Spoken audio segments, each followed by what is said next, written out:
Assalamualaikum warahmatullahi wabarakatuh. Ini saya mau mengurai judul apa tadi ya? Menghadapi gebyak ya? Menghadapi pengaruh dunia. Ini sangat jujur aja sangat cocok dengan kondisi kami ya.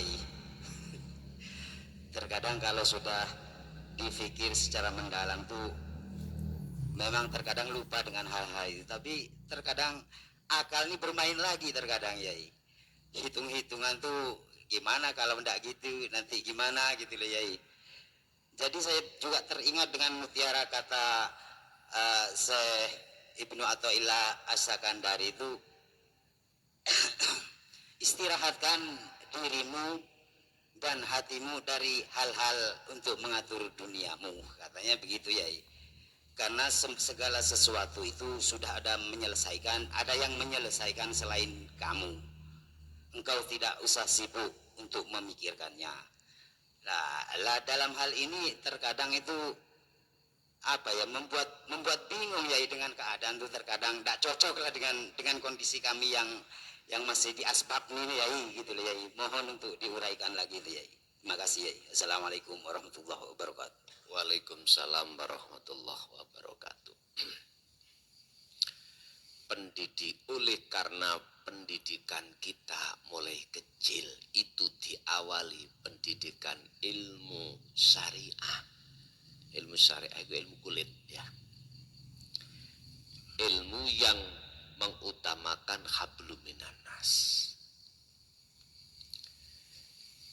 Kita mulai sejak kecil itu dididik tentang masalah itu. Dan ini nggak salah sih karena proses. Ya dah, karena proses. Kalau boleh saya katakan, pendidikan ilmu kulit itu untuk mensukseskan kebutuhan jasmani. Terus jangan dikira kebutuhan jasmani itu hanya bermateri aja, enggak, ada juga non materi. Contoh. Di kalangan orang tua, kita sebagai orang tua ketika memondokkan anak, itu bilangnya apa? Wis muga-muga nak ilmu musuk manfaat, mulya ing mungguh menungso, mulya ing mungguh Gusti Allah. Wis dadiya ilmu mungku iso manfaat ning tengah masyarakat. Nyun sewu. Pendidikan hal seperti ini ketahuilah masih berorientasi hablum minan nas.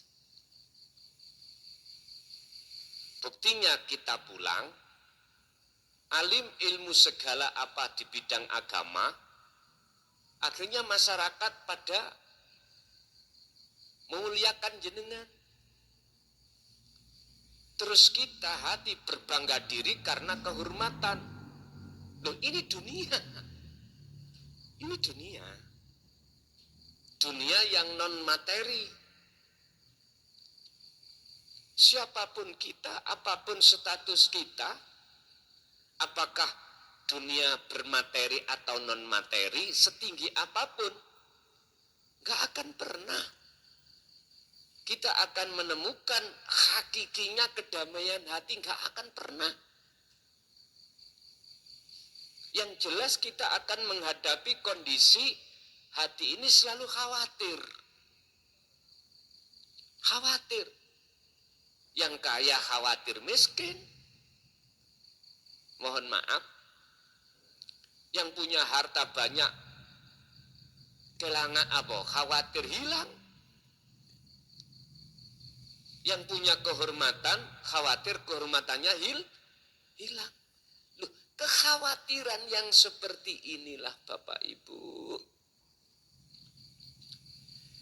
yang saya katakan tidak pernah menemukan sejatine ketentraman hati.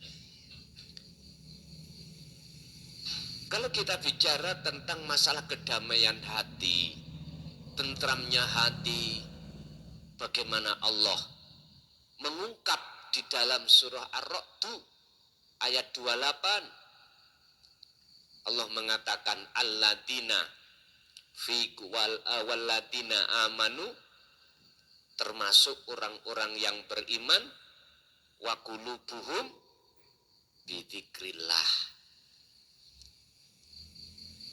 Mereka hatinya mengapa bisa dikatakan hati yang damai? Karena sebab bidzikrillah, karena sebab dia hatinya selalu berzikir. Baru sakit menduduki makalah beliau Syekh Ibnu Athaillah tadi.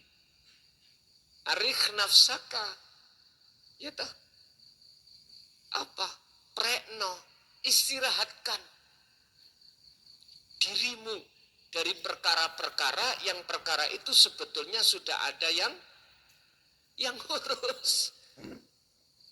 Terus bagaimana kita bisa mengistirahatkan? Lawang kita nggak tahu kalau ada yang ngurus. Susah ini Pak, nggih. Mboten saged. Makanya dalam surat At-Tolak ayat 3 nggak bisa kita itu mengikuti ayat itu. Wa may yatawakkal 'alallah, mboten saged dikatakan tawakal.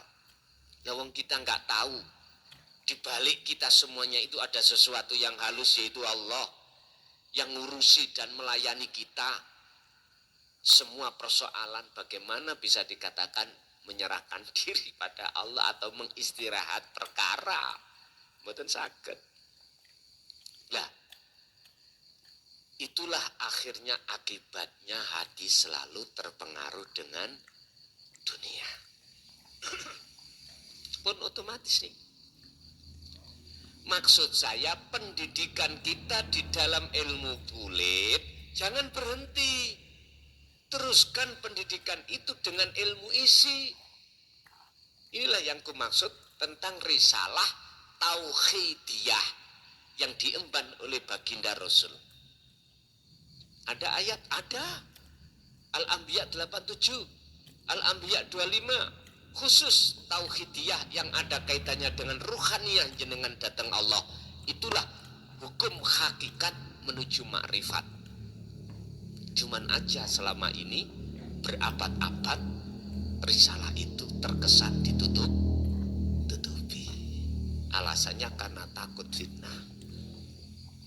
Ya sudah, ini sudah waktunya Allah membuka segala apa yang selama ini terasa tertutupi. Urusan kita sebagai manusia tergantung kita mau terima atau tidak, monggo. Bahasa saya tidak punya hak untuk memaksakan umat untuk menerima risalah ini. Tidak. Saya cuma satu menyampaikan risalah ini sekalipun konsekuensinya itu sangat